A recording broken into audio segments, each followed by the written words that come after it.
Morning everyone. Today I'm down in Southampton because I'm doing a knife making course. Day one is going to be to actually forge the blade and get it all sharp, and then the second day is to make the handle out of wood. So I brought a couple of my chef's knives with me to get a bit of comparison. We don't do a lot of metalworking at school, so this is going to be a really great opportunity to improve my skills and learn something new. So let's go along for the ride.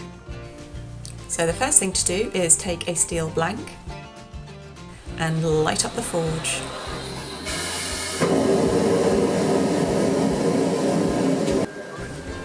As well as myself on the course was another chappie called Paul on the left, and Steve is just asking us to get our steel into the forge, and it turns beautiful orange colour.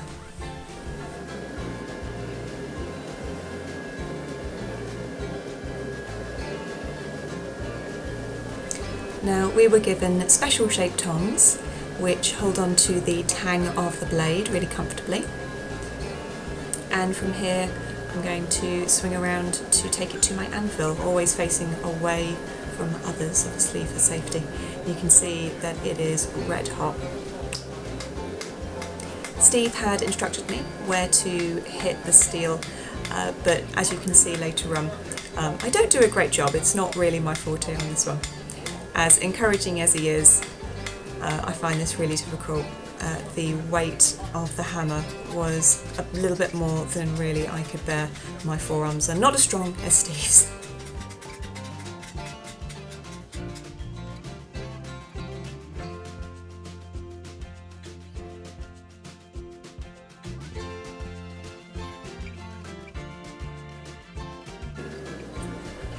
And so this is how we continued for the next couple of hours, by heating and reshaping continually back and forth while it's lovely and hot, trying to thin out the areas where it's needed, all with Steve's guidance.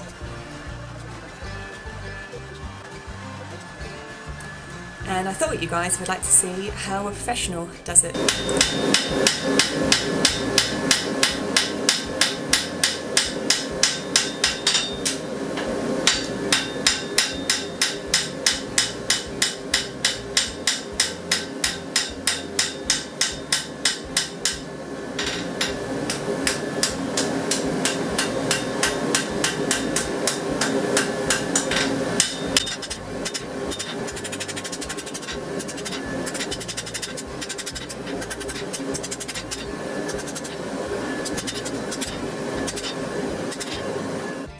And here we are from my reference to the blank to the one that I'm working on.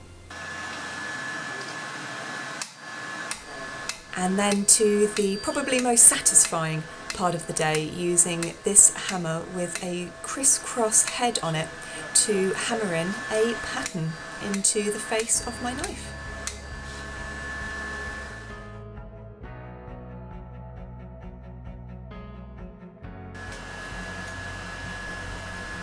Steve then took our knives and over the course of a few minutes was trying to refine them and make sure that they are really square, looking down the spine, and as you can see, doing a little tap just to see if they're lifting, and just hammering out, doing one or two hits just to really try and square them up. The original blank is over the top with mine underneath. So you could see how much wider mine has become because of the hammering process. So the next thing to do is then grind it using this belt sander.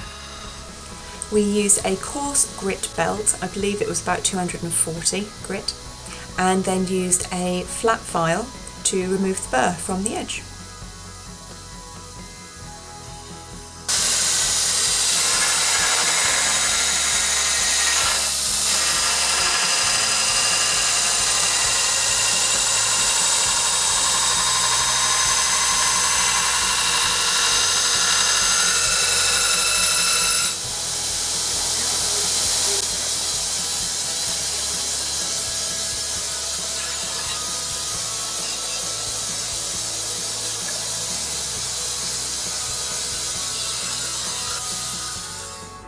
As I got closer to finishing, I used my pinch grip to see how it would cut.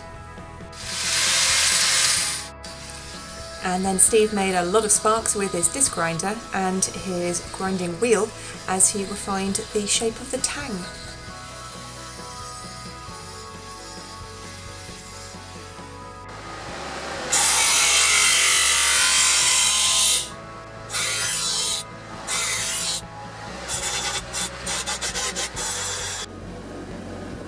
The last thing to do before lunchtime was to heat treat it and work harden it to make sure that it's going to keep a really beautiful sharp cutting edge.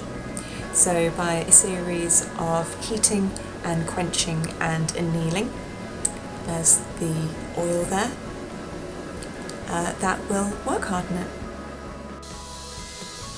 When it was work hardened, Steve set it up in this very special grinding jig, which I'm holding, keeping my fingers clear. And this was my favourite part of the day, just grinding down the primary bevel. And that was done to both sides.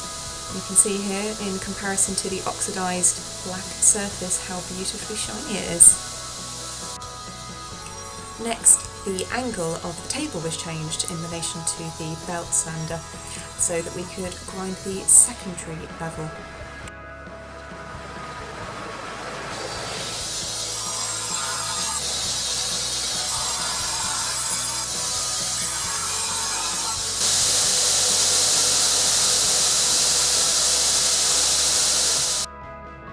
So here it is at the end of day one. You can see it's still oxidised right now, but you can see how lovely and shiny is the bevel. And we're trying to take it down to a cutting edge. And here's the comparison between the original 3mm blank and mine. And then it was given a little polish to brewing out the pattern. Good morning. I'm back again down in Southampton for day 2 of my knife course. Yesterday we made the blade, as you can see, and today we are making the handle. I've already picked out my wood and I'm very excited to get going. Steve had a stunning selection of wood blanks to choose from. I narrowed it down to 3 and went with a lightweight honey-coloured albizia. The first task of the day was to find the centre line and the centre point on the ends as well, doing a cross. And then to measure a couple of millimetres in from each end in order to create an angle. So with the face marked up with pencil, I've got the bottom of the piece only just touching the belt and pushing in with a little bit more pressure across the top in order to create an angle. And as you can see here.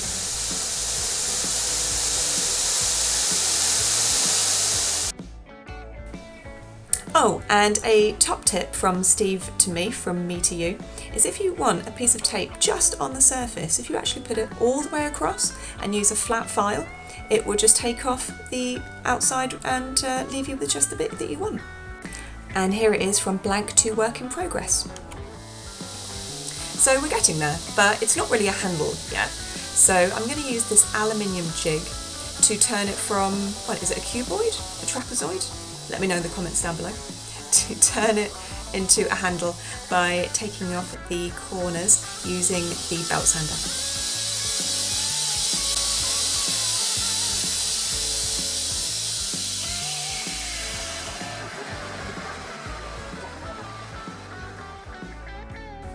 It took me a good long while going back and forth to the belt sander until I found a shape that I liked.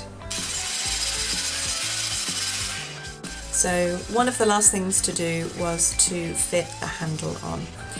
We still need to actually reinforce it and make sure it's not going to come free, but Steve's going back and forth with his micrometer and his grinding disc to refine it and make sure it's going to be a really snug fit.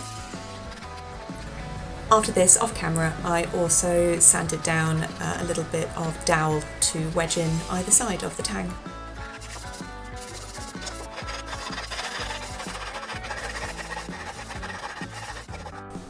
It was Paul's idea to add a little bit of a finesse, and once ground down, this brass pin looked really lovely. And the last thing to do was to add a very gentle bevel just to the end. It didn't turn out quite the way that I planned. I was sort of chasing the edges, but I'm still pleased with it.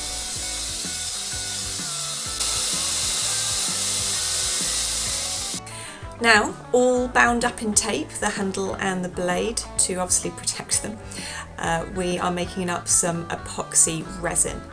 And the two little dowels that I had shaped get wedged in alongside, making a really snug fit.